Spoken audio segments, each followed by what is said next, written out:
उत्सव संपूर्ण दिगंबर समाज मना रहा है। कुछ ही पलों पूर्व यहाँ पर अमृतों से जिनेंद्र प्रभु का भव्य अभिषेक संपन्न हुआ। अभी भी कुछ विधियां अवशिष्ट है। इस अभिषेक को लेकर कुछ दशक पूर्व एक पुस्तक निकली थी कि जिनेंद्र भगवान का अभिषेक आगम सम्मत नहीं है, और उसमें तर्क दिए गए थे।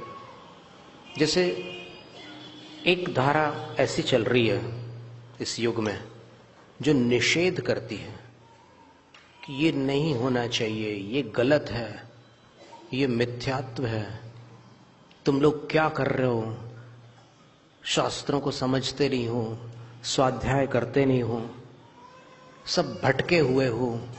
ऐसी एक धारा चलती है। और दूसरी धारा वो है कि जो शताब्दियों से चली आ रही धार्मिक क्रियाओं को सुरक्षित रखकर हमेशा उन क्रियाओं में संलग्न रहती है। दो धाराएं हैं।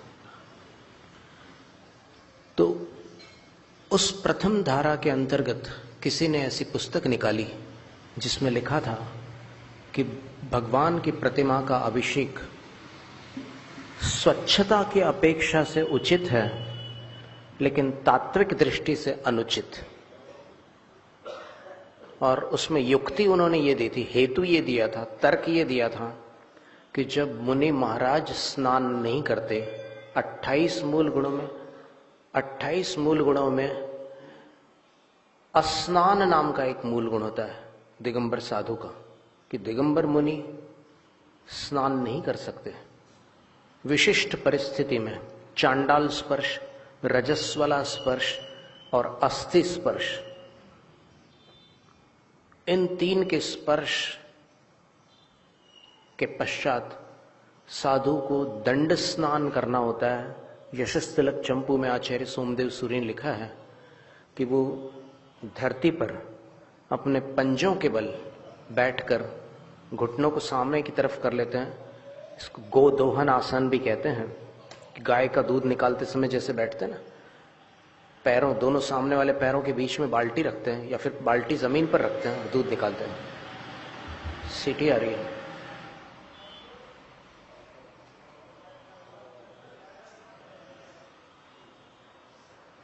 तो उस मुद्रा में बैठकर अपने कमंडल से सिर के ऊपर धारा छोड़नी होती है साधु को, और वो धारा जब धरती पर आ जाती है तो फिर उस अनुष्ठान को दंड स्नान कहते हैं। स्नान के अनेक भेद दिए हैं आचार्य सोमदेव सूरी ने उपासक अध्ययन ग्रंथ में। मंत्र स्नान, जल स्नान, दंड स्नान, ऐसे विभिन्न प्रकार के स्नान हैं। तो उसको करने के बाद फिर दिन भर वो नमोकार मंत्र पढ़ते हैं, आहार ग्रहण नहीं करते। यदि उस दिन आहार से पूर्व कोई ऐसी घटना हो जाए तो, वरना अगले दिन आहार ले लेंगे। ये एक प्रक्रिया है। तो इसका अर्थ यह है कि साधु सामान्यतः स्नान नहीं करते। फिर जिनेंद्र भगवान का स्नान कहां तक उचित है? तर्क है। और इस तर्क से आधुनिक बुद्धि वाले लोग बिना सोच विचार के तुरंत प्रभावित हो जाते हैं। आवाज ठीक करिए इसकी। टोन कम कर दीजिए।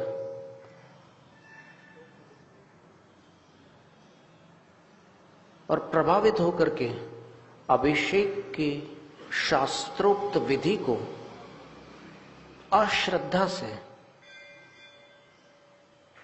देखने लगते हैं। उनको लगता है कि ठीक है, एक धार्मिक उत्सव है, अज्ञानी लोग इसको प्रभावना मानते हैं, चलो ठीक है, प्रभावना हो जाती है। फिर गंधोदक लेते हैं तो कोई ऐसा कारण कार्य भाव बनता होगा कि गंधोदक से लोगों की तकलीफें ठीक हो जाती होगी। बाकी अभिषेक तो शास्त्र सम्मत नहीं लगता। ये निर्णय वो अपने अंदर बना लेते हैं, आवाज ठीक नहीं होगी तो हमें बोलने में परेशानी हो जाएगी।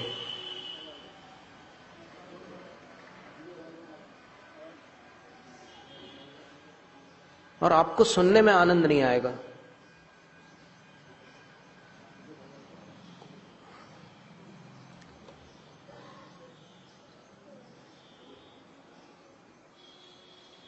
ऐसे ही अनेक तर्कों के द्वारा समाज भ्रमित हो चुका है। सिर ढांककर अभिषेक नहीं करने वाला भगवान का अनादर करता है। इस बात को आप सुन करके बाबा वाक्यम प्रमाणम कहकर हाथ जोड़ते हुए सत्य मान लेते हैं। कैसे अनादर हो सकता है भगवान का? और पुरुष को सिर ढांक करके अभिषेक करने का किसी शास्त्र में उल्लेख है क्या?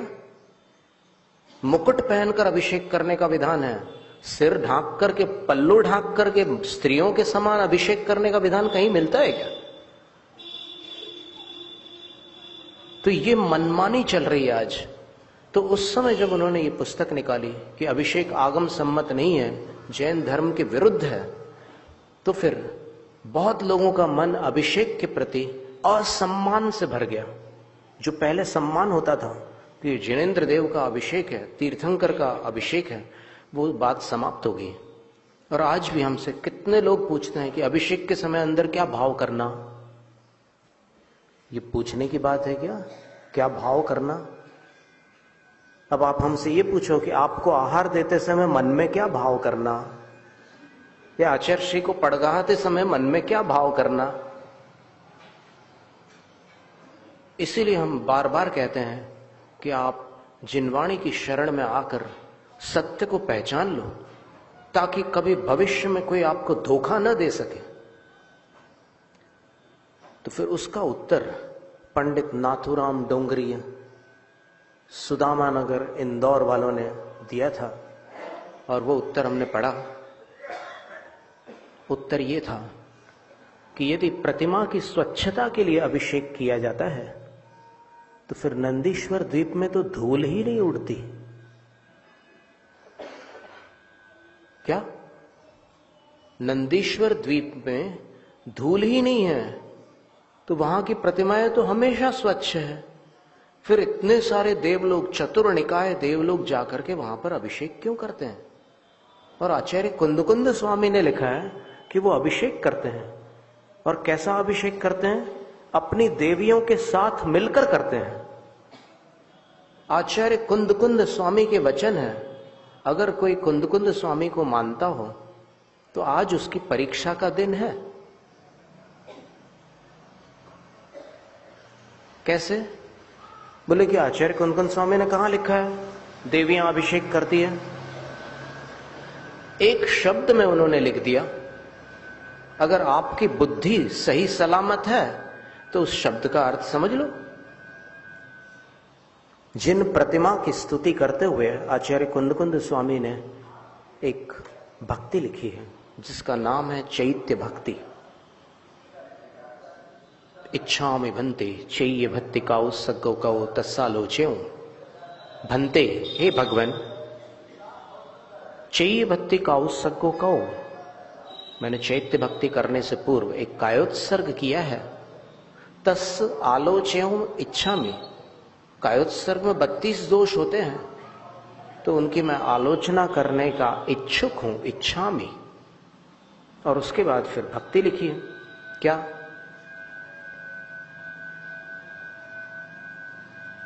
अहलोय तिरियलोय उड्डलोयम्मि किट्टिमा किट्टिमाणी जानी जिण चैयाणी। अधोलोक, तिर्यक लोग यानी मध्य लोक, और उड्डलोयम में, ऊर्ध्वलोक में, किट्टिमा किट्टिमाणी जानी जिन चैयाणी, कृत्रिम अकृत्रिम जितने भी जिन चैत्य अर्थात प्रतिष्ठित जिन बिंब हैं उनकी चौव्विहा देवा, चतुर्विध देव। चतुर्विध देव कौन? भवनवासी, व्यंतर, ज्योतिष्क और वैमानिक। यही तो है ना 4 प्रकार के देव। चौव्या देवा सपरिवारा, आचार्य कुंद स्वामी का शब्द है। सपरिवार का अर्थ क्या होगा? परिवार क्या होता है? एक देव का परिवार किसे कहोगे? अच्छा चलो, आप अपना परिवार किसको कहोगे?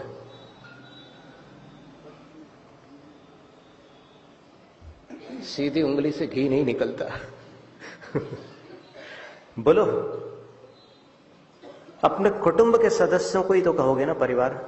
फिर देवों का परिवार क्या होता है? तिलोई पंडित्य में देख लेना, तो एक छोटे से छोटे देव के परिवार में 32 देवियां होती हैं। और आचार्य कुंद स्वामी लिख रहे हैं कि सपरिवारा, वो चारों प्रकार के देव अपने परिवार सहित अर्थात देवियों के साथ दिव्येण गंधेण मनोहर सुगंध द्वारा, दिव्येण पुष्पेण मनोहर पुष्प द्वारा, दिव्येण धूवेण मनोहर धूप द्वारा, दिव्येण वासेण मनोहर वस्त्र अर्थात इस चंदोबे के द्वारा। हमेशा पूजा के समय चंदोबा लगाया जाता है, ये नियम है। जो चीज जरूरी है वो चीज नहीं बताई जाती, जो शास्त्रोक्त विधि चल रही है उसको मना कर देते हैं। दिव्येण वासेण, और उसके बाद दिव्येण चूर्णेण, दिव्य चूर्ण से। चूर्ण से कैसे भगवान की पूजा करेंगे? या तो चूर्णाभिषेक करेंगे या फिर चूर्ण को बुरकेंगे, उनके चरणों पर चूर्ण डालेंगे, क्योंकि समौसरण में जो जिनेंद्र होते हैं उनके संपूर्ण शरीर पर आदि पुराण में लिखा हुआ है कि जो सुर पुष्प वृष्टि करने वाले देवों के पुष्प होते हैं, पुष्प की जो पराग है, पीले रंग का जो चूर्ण होता है ना, पता है आपको? फूलों के अंदर बीच में एक पीला हिस्सा होता है कर्णिका वाला, और उसमें से एक चूर्ण गिरता है। पोलन ग्रेन्स बोलते हैं अंग्रेजी भाषा में, पराग बोलते हैं हिंदी में। वो भगवान के ऊपर व्याप्त होता है, तो उस चूर्ण से भगवान की अर्चना करते हैं, पूजा करते हैं। और अंत में लिखा है दिव्येण नाणेन, दिव्य अभिषेक से, स्नान से, स्नपन से वो सब पूजा करते हैं। अंचंती पूजंती वंदंती नमनसंती अहम अभी यह संतो। और आचार्य कुंद स्वामी बोल रहे हैं कि मैं भी यह संतो, यहां रहते हुए तत्व संताएं, वहां विराजमान जितने भी कृत्रिम अकृत्रिम चैत्य हैं, उनकी नित्य कालम अंचेमी पूजेमी वंदामी नमनसामी, अर्चना पूजा वंदना नमस्कार करता हूं। फिर उसके बाद अपनी भावना करते हैं दुखक हो, दुखों का क्षय हो। तो फिर भगवान की दिव्य ध्वनि में एक बात आई है कि कर्मों के क्षय से दुखों का क्षय होता है। तो सबसे पहले तो अपने दुख ही याद आते हैं, कर्म तो बाद में याद आते हैं। तो दुखों का क्षय हो बोलते हैं तो भगवान की बात याद आती है। भगवान ने क्या कहा था कि कर्मों के क्षय से दुखों का क्षय होता है। तो फिर भक्त कहते हैं कम्मक हो। फिर भगवान की और याद आती है कि भगवान ने कहा था कि कर्मों का क्षय रत्नत्रय की प्राप्ति से होता है। बोहि लाहो, उस बोधि का अर्थात रत्नत्रय का लाभ हो। बोहि लाहो, रत्नत्रय की प्राप्ति चारों गतियों में नहीं होती। धौला की 9वीं पुस्तक में और तत्वार्थ वार्तिक ग्रंथ में 3रे अध्याय के अंदर एक सूत्र आया है, भरत ऐरावत विदेहा कर्म भूमियोन्यत्र देव कुरुत्तर कुरुभ्यः। इसके अंदर आचार्य अकलंक भट्ट देव ने ये खुलासा किया है कि कर्म भूमि उस भूमि को कहते हैं जहां रत्नत्रय होता है।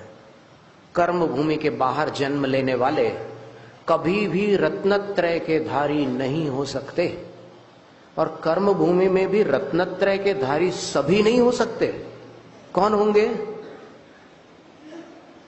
जो देश संयम या सकल संयम को अंगीकार करेंगे वो ही रत्नत्रय को धारण कर सकेंगे। ये बात कही है। तो सुगई गमनम, मेरा उस गति में गमन हो जहां रत्नत्रय की प्राप्ति होती है। और फिर कर्मों का पूरा क्षय कैसे होगा? तो बोले जब मोक्ष पुरुषार्थ संपन्न होगा तब पूरा क्षय होगा। और मोक्ष पुरुषार्थ अंतिम भाव में ही संपन्न हो सकता है। और अंतिम भाव का हिसाब कैसे जोड़ें अपन? अपने पास तो कोई साधन नहीं है, तो उसके लिए आचार्यों ने एक गाथा दी है। एकम्मि भव गहणी समाहि मरणेन जो मुदो जीवो नहु सो हिंडदि बहुसो सत्तठ भवे पमोत्तूर्ण।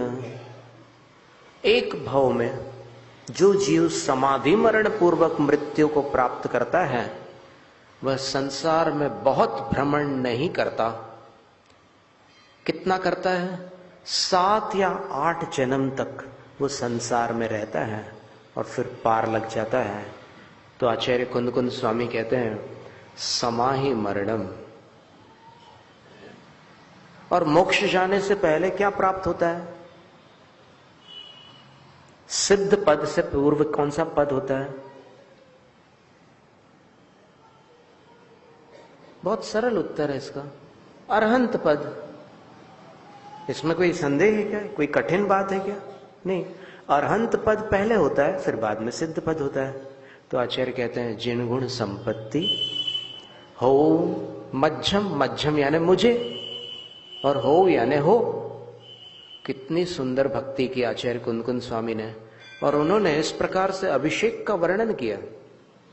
और वो अभिषेक कौन सा अभिषेक है? अब ये प्रश्न है, क्योंकि कुछ लोगों का ऐसा अभिमत है कि ये सब बाकी जो अभिषेक हैं वो 6ठी शताब्दी से प्रारंभ हुआ है, उसके पहले सिर्फ जलाभिषेक था।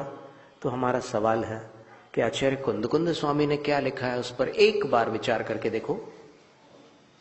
दिव्येण नाणेण, दिव्य अभिषेक। दिव्य अभिषेक किसको कहते हैं? जो अभिषेक निःशुल्क होता हो उसको, या जो वैभव संपन्न अभिषेक होता है उसको। जिस अभिषेक में अपना वैभव लगाना पड़े वो दिव्य अभिषेक, अथवा जो निःशुल्क,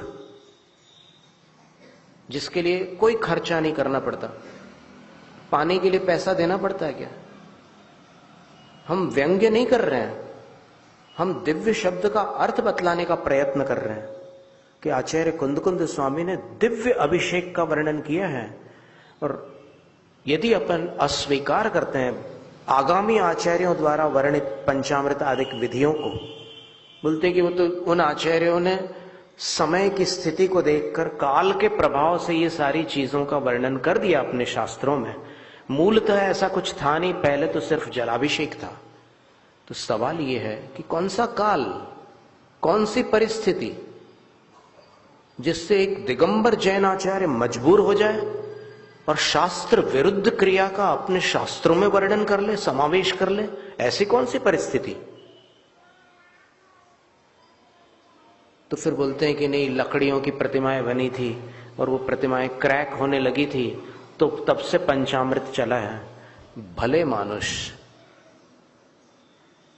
भोले आदमियों को इस तर्क से लोग गुमराह कर सकते हैं, लेकिन एक प्रश्न उत्पन्न होता है इस तर्क में, क्या कि लकड़ियों की प्रतिमा क्रैक हो रही थी इसलिए पंचामृत किया, तो वो पंचामृत की क्यों जरूरत पड़ी? ये तो बात समझ में नहीं आई। क्यों? क्योंकि लकड़ियों का जो चटकना है उसको तो स्निग्ध पदार्थों से रोका जाता है। जैसे क्रिकेट बैट होती है, जब नई क्रिकेट बैट होती है तो उसको 7-8 दिन उसमें रखना पड़ता है तेल में, तब उसमें स्ट्रोक आता है। लिंसीड ऑयल होता है, अलसी वगैरह के तेल में उसको डुबा के रखते हैं बैट को, तब तो फिर अगर लकड़ी की प्रतिमा को सुरक्षित रखना था तो फिर कोई तैलीय पदार्थ में रख करके उसकी रक्षा कर लेते। पंचामृत से अगर लकड़ी की रक्षा हो जाए तो फिर ये तो विश्व का 8वां आश्चर्य हो जाएगा। पंचामृत में क्या क्या है? दूध से कभी लकड़ी सुरक्षित होती है? कभी कहीं किसी विज्ञान में या कहीं किसी व्यवहार में किसी ने देखा कि लकड़ी पर दूध डालो और लकड़ी की सुरक्षा हो गई हो?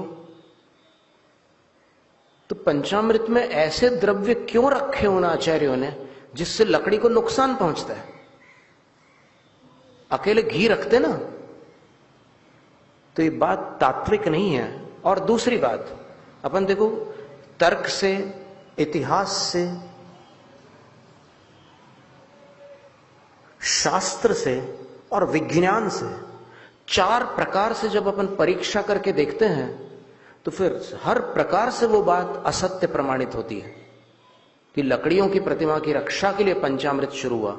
एक बात सुनो, 753 ईस्वी सन में काष्ठा संघ उत्पन्न हुआ है।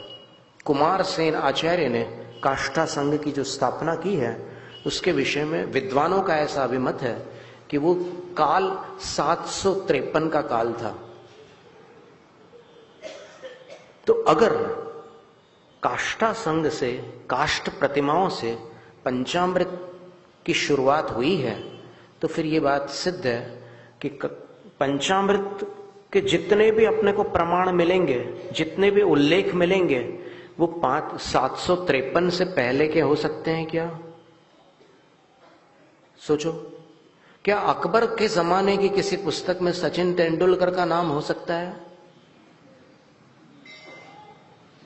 बोलो। जो चीज जिस काल में है ही नहीं उसका वर्णन उस काल में कैसे संभव है? और जबकि आचार्य कुंदकुंद स्वामी दिव्येण नाणेण कह रहे हैं एक बात, फिर आचार्य पूज्यपाद स्वामी नंदीश्वर भक्ति की 18वीं कारिका में कह रहे हैं कि देवलोग नंदीश्वर द्वीप में जाकर चूर्णों से भगवान का अभिषेक करते हैं। और ये हम अपने मन से अनुवाद नहीं कर रहे हैं। आचार्य विद्यासागर महाराज श्री, जो हमारे दीक्षा गुरु रहे हैं, उन्होंने नंदीश्वर भक्ति का अनुवाद करते हुए 18वें काव्य में यह लिखा है कि देवलोग अक्षर, केसर, चंदन से जिनेंद्र भगवान की प्रतिमा का अभिषेक करते हैं नंदीश्वर द्वीप में। तो जिन लोगों ने आचार्य श्री के नाम पर आपसे ये कहा है कि आचार्य श्री के यहां पर ये सब नहीं चलता, वो सत्यवादी हैं या असत्यवादी हैं, इसका निर्णय करना बहुत ही सरल है। आपको अगर वो पुस्तक देखनी हो तो हमारे पास उपलब्ध है। आप आचार्य श्री का पद्यानुवाद स्वयं अपनी आंखों से पढ़ लेना कि आचार्य श्री ने सिर्फ जलाभिषेक लिखा है या अक्षर, केसर और चंदन से अभिषेक करने का लिखा है, आप स्वयं पढ़ लेना।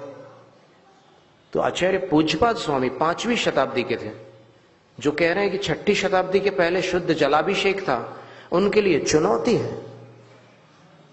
कि ये लो, आपकी बात खारिज हो गई आचार्य पूज्यपाद स्वामी के वचनों से और आपके गुरु के वचनों से। अब क्या करोगे? अब क्या बहाना करोगे? असत्य चिल्लाता है, इसलिए चिल्लाता है क्योंकि उसकी मौत निश्चित होती है। सत्य अमर होता है। फिर उसके बाद जो बात हम बतलाना चाह रहे थे 753 वाली, 753 से पहले 4 प्रथमान योग के ग्रंथ लिखे गए हैं। पार्श्वाभ्युदय, हरिवंश पुराण, पद्म पुराण और वरांग चरित्र। पार्श्वाभ्युदय में पार्श्वनाथ भगवान के उपसर्ग का वर्णन है, इसलिए अभिषेक की चर्चा नहीं है क्योंकि वो प्रसंग ही नहीं है अभिषेक का। लेकिन बाकी तीनों ग्रंथों में दूध से, दही से और अन्य जो भी द्रव्य जो यहां पर चलता है पारंपरिक रूप से, उन सब से अभिषेक का उल्लेख मिलता है। पद्म पुराण में है, हरिवंश पुराण में है, हरिवंश पुराण के 22वें सर्ग में है, पद्म पुराण के 32वें सर्ग में है। वरांग चरित्र में आप देखिए कितना भव्य वर्णन है अभिषेक का। तो जब काष्ठा संघ बना ही नहीं था तब के ग्रंथों में अभिषेक का वर्णन है, तो उस अभिषेक को अपन जैन मान्यता में अमान्य कर सकते हैं? ये प्रश्न अंत में हम आपसे पूछ रहे हैं। अमान्य कर सकते हैं? नहीं कर सकते। उस पर संदेह कर सकते हैं? तो उस पर संदेह कराने वालों पर श्रद्धा कर सकते हैं? एक पंडित ने उदयपुर में कहा, जैसे आज भी कुछ पंडित कहते हैं आचार्य श्री का ठप्पा लगाकर कि आप स्वयं विचार करो, विवेक से काम लो, विवेक की बात करते हैं। यानी पूर्वाचार्य जो थे शास्त्रों के रचनाकार, उनके पास विवेक नहीं था, आज अपने पास उनसे बड़ा विवेक आ गया है। वास्तव में देखा जाए तो विवेक का अतिरेक ही अविवेक है। वो कहते हैं कि दोनों अभिषेकों का शास्त्रों में वर्णन है, पर अपने विवेक से विचार करो, हिंसा किसमें अधिक होती है? बोलने की शैली इतनी लच्छेदार है कि भोले मनुष्यों की बुद्धि भ्रमित हो जाए। अगर आप उसको हिंसा कहते हो तो फिर उदयपुर में एक पंडित ने कह दिया कि ये सारी विधियां हिंसक है, दूध शुद्ध नहीं आता, और फिर उसके बाद कितने जीव जंतु हो जाते हैं। प्रश्न ये है कि दूध शुद्ध नहीं आता, आपने सर्वेक्षण किया था क्या? क्या आपको पता है कारंजा वाले कैसा दूध लेकर के आते हैं? कितनी ईमानदारी से इस विधि को संपन्न करते हैं, पता है आपको? कितना परिश्रम करते हैं, कितनी भक्ति से यहां पर सारी विधि संपन्न की जाती है, आपको पता है? आप वहां से बैठ करके इतनी बड़ी बात कैसे कह सकते हो? ये तो असत्य दोषारोपण है। दूध शुद्ध आता है, शुद्ध सामने जानवर का निकाला हुआ दूध आता है, कहीं उसमें कोई मिलावट नहीं होती। इतनी पवित्रता से की जाने वाली विधि पर आप असत्य दोषारोपण कैसे कर सकते हो? और फिर अगर दूध अशुद्ध आता है, आज के युग में अगर दूध शुद्ध मिलता ही नहीं है तो सारे साधु भ्रष्ट हैं, क्योंकि बहुत सारे साधु दूध पीते हैं। और आपने घोषणा कर दी कि आज के जमाने में दूध मिलता ही नहीं शुद्ध, तो वो सब अशुद्ध दूध पीते हैं। तो अशुद्ध दूध पीने वाले साधु अभक्ष भोजी हुए कि नहीं? और अगर अभक्ष भोजी हो तो उनको आप नमोस्तु कैसे करोगे? फिर तो मुनि भक्त समाप्त हो गए, क्योंकि मुनि समाप्त हो गए। तो जबान संभाल कर बात करना, जब भी कभी आगम की बात करो तो होश में बात करना। भीड़ अपना समर्थन कर रही है, इसका मतलब ये नहीं है कि आपको अधिकार प्राप्त हो गया, आपको लाइसेंस प्राप्त हो गया कुछ भी मनमानी बात प्ररूपित करने का।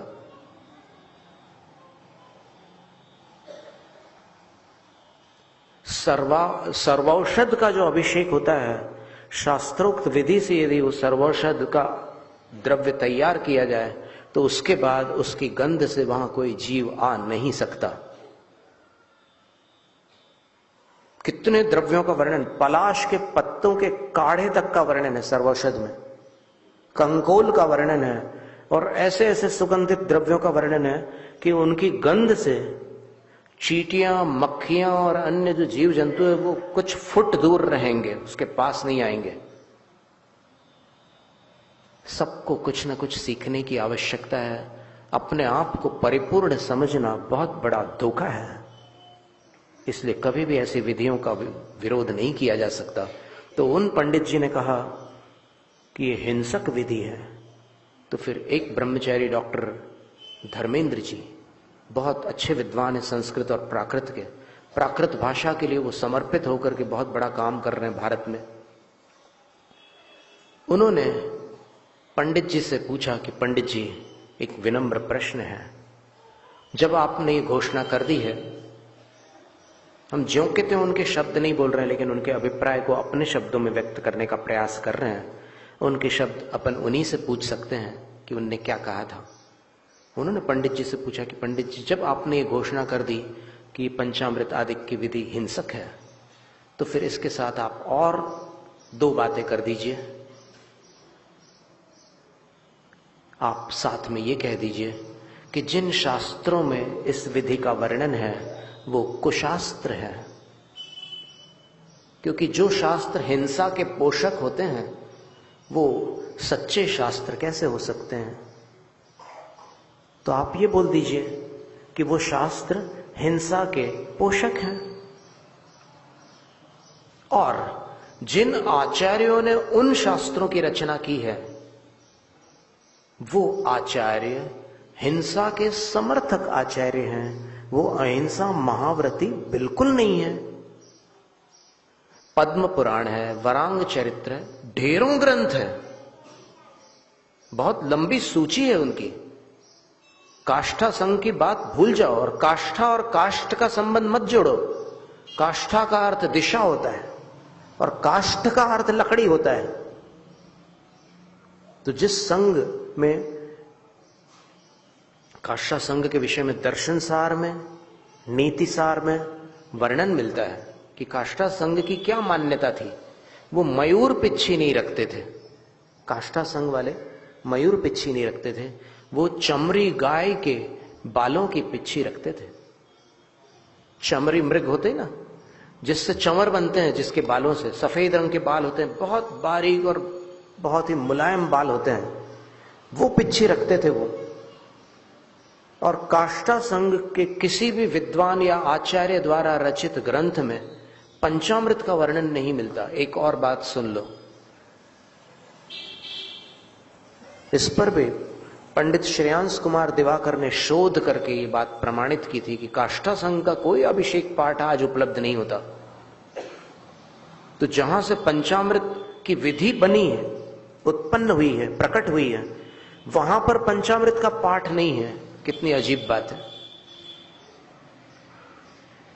तो फिर पंडित जी ने क्या जवाब दिया धर्मेंद्र ब्रह्मचारी जी को कि मैं अपने शब्द वापस लेता हूं, क्योंकि मैं उन शास्त्रों को, कुशास्त्र और उन आचार्यों को हिंसा के समर्थक नहीं कह सकता।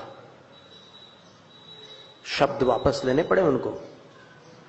और आचार्य श्री के विषय में हमने एक छोटा सा किस्सा सुनाया था। 24 फरवरी सन 1997 में जब आचार्य श्री गुजरात में चतुर्मास करके वापस इस तरफ आ रहे थे, तो महाराष्ट्र में मांगी तुंगी पहुंचे और वहां पर पद्मप्रभ तीर्थंकर भगवान का मोक्ष कल्याणक उत्सव मनाया जा रहा था। तो फिर वहां की विधि से मनाया जा रहा था। तो वहां के ट्रस्टीज घबरा रहे थे कि आचार्य श्री के यहां पर ये परंपरा नहीं है, अपन क्या करें। तो फिर वहां जो माताजी थी, गणिनी आर्य का श्रेयांसमती माताजी, उन्होंने कहा कि इतने बड़े आचार्य आपके क्षेत्र में पधारे हैं, कम से कम उनको आप अपना फर्ज मानकर श्रीफल तो चढ़ा दो, फिर आना या ना आना उनका निर्णय है, तुम अपना कर्तव्य कैसे छोड़ सकते हो। तो फिर उन ट्रस्टीज ने जाकर के आचार्य श्री के सामने श्रीफल चढ़ाया और निवेदन किया कि आचार्य श्री वहां पर पंचामृत अभिषेक और सारी विधि होने वाली है, हम आपको सादर आमंत्रित करते हैं। आचार्य श्री ने कहते हैं कि पल भर भी विराम न लेकर ऐसे पिच्छी उठाई और कहा कि चलो। उस आमंत्रण को आचार्य श्री ने चलो बोल करके स्वीकार किया और आचार्य श्री वहां पहुंचे। उनके सानिध्य में साधना दीदी आदि बहनों ने भी अभिषेक किया। और फिर जब गंधोदक की बारी आई तो फिर वो आचार्य श्री के पास लेकर के आए, धोती दुपट्टा वाले सब लोग। अब सारा संघ को पता नहीं था कि आचार्य श्री क्या करने वाले हैं। संघ तो अपने हिसाब से गणित जोड़ता है कि आचार्य श्री की ऐसी मान्यता है, ये आचार्य श्री नहीं मानते।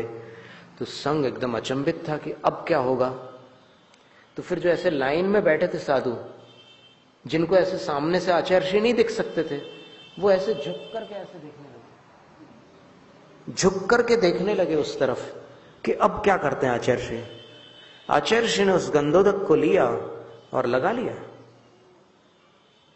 फिर वो लोग गंधोदक संघ वालों के पास लेकर के आए तो सब लोग हंसते हंसते लगाने लगे। अब बताइए, उसका फोटोग्राफ भी उनके पास मांगी तुंगी क्षेत्र में आज उपलब्ध है। सूरजमल जी से आप मिलोगे तो फिर वो आपको वो एल्बम दिखा सकते हैं जिसमें आचार्य श्री वहां पर उपस्थित है और उनके सानिध्य में ये घटना हुई है। अब फिर गुजरात वालों ने ये इसका तर्क दिया कि वो तो परिस्थिति के कारण आचार्य श्री को ऐसा करना पड़ा, अन्यथा आचार्य श्री की मान्यता में ये सारी चीजें थोड़ी है। वो तो वहां का माहौल ना बिगड़ जाए इसलिए वहां पर आचार्य श्री को ऐसा करना पड़ा। हमने उनसे ये कहा कि यदि आचार्य श्री को परिस्थिति से मजबूर होकर के ये करना पड़ा है तो फिर हम उनको आचार्य नहीं मानेंगे, हम उनको लाचार मानेंगे। और फिर उनने यहां तक कह दिया कि उनने बाद में प्रायश्चित किया होगा। तो फिर हमने बोला कि यदि उनने बाद में प्रायश्चित किया होगा तो फिर संघ को भी दिया होगा, क्योंकि संघ वालों ने भी गंधोदक लगाया है। अभी तक संघ में कभी ऐसी कोई चर्चा नहीं निकली कि संघ वालों को आचार्य श्री ने इस घटना को लेकर प्रायश्चित दिया हो। इसलिए आचार्य श्री के बारे में जो दुष्प्रचार है उसके प्रति हम आपको सावधान करना चाहते थे। थोड़ी बात, कितने समय हो गया? 8:25 हो रहा है। पर यदि आपको ये जानकारी उपयोगी लगी हो तो हम समझते हैं कि इतना समय बर्बाद नहीं हुआ, और यदि अनुपयोगी लगी हुई हो तो फिर हम मानेंगे कि समय बर्बाद हुआ। ठीक है, अब अपन भव्यता के साथ शांति धारा करते हैं। शांति धारा का भी वर्णन वीर वर्धमान चरितम में, जब इंद्र शांति मंत्र पढ़ते हैं, भगवान का अभिषेक संपन्न हो जाता है, फिर इंद्र शांति मंत्र पढ़ते हैं विश्व शांति के लिए। फिर पार्श्वनाथ चरितम में वही वर्णन है। और आचार्य जिनसेन स्वामी जिन्होंने जय धवला की रचना की है, उन्होंने भी लिखा है कि आदिनाथ भगवान के जन्माभिषेक के पश्चात सौधर्म इंद्र ने शांति मंत्र का उच्च स्वर से उच्चारण किया था। और उसमें फिर आप लोग भी साथ देते हैं, छिंद छिंद भिंद भिंदी। कुछ लोग बोलते हैं कि छिंद छिंदी का अर्थ होता है काटना, काटो। भिंद भिंद का अर्थ होता है टुकड़े कर डालो, काटो, टुकड़े कर डालो। ऐसे शब्द कैसे बोल सकते हैं अपन भगवान की भक्ति करते समय? उसका समाधान बहुत सरल है कि यदि आप जिस चीज को काटने और टुकड़े करने की बात कर रहे हैं उस पर ध्यान दोगे तो समाधान हो जाएगा। किसको काटो, किसके टुकड़े कर दो? सर्वमोहनीयम, सर्ववेदनीयम, सर्वकर्मा। आप नहीं चाहते क्या इनको काटना? जो नहीं चाहता हाथ उठा दो। मोहनीय कर्म को नहीं काटना चाहते क्या? और सब जगत के प्राणियों के जितने कष्ट हैं उनको काटो, उनके टुकड़े कर डालो। ऐसा कहने में किसी को आपत्ति है क्या? अब आप कहोगे कि नहीं वो शब्द थोड़े से कर्कश लगते हैं। शब्द कर्कश लगते हैं? अरिहंत शब्द का अर्थ क्या है? अरि का अर्थ क्या है? शत्रु। और हंत का अर्थ हनन करने वाले। कौन से शत्रु का? कर्म शत्रु का। तो जब अरिहंत शब्द आपको स्वीकार्य है तो फिर शांति धारा अस्वीकार कैसे हो सकती है? जैनम जयतु शासनम, जैनम जयतु शासनम, जैनम जयतु शासनम।